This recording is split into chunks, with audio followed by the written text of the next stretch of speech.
দুইটি জিনিস ইবাদত কবুল হওয়ার জন্য বাধ্যতামূলক, জরুরি, লাজেম। এই দুই জিনিস থাকতেই হবে।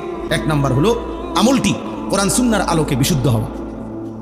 আমল করছেন, নামাজ পড়ছেন, ঠিক আছে, আপনিও মনে করছেন নামাজ, আমিও দেখছি আপনি নামাজ পড়ছেন, কিন্তু সূরা কেরাত অশুদ্ধ, ফরজ গোসল আদায় হয় নাই, ওযু সুন্নাত মোতাবেক হয় নাই, রুকু সেজদা ঠিকমতো হয় নাই, আপনি আত্তাহিয়াত ও তাশাহুদ ঠিকমতো পড়েন নাই, পারেন না, অশুদ্ধ। তাহলে বাহ্যিক দৃষ্টিতে যদিও দেখা গেছে আপনি নামাজ পড়ছেন, কিন্তু সেটা আসমানওয়ালা রবের কাছে পৌঁছবে না, কবুল হবে না, কবুল হবে না। অশুদ্ধ ব্যক্তি, অশুদ্ধ নামাজ।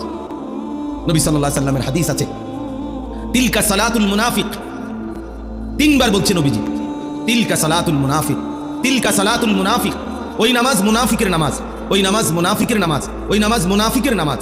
কামা ফানাক্কারা আরবাআন লা ইয়াযকুরুনাল্লাহা ইল্লা কালিলা।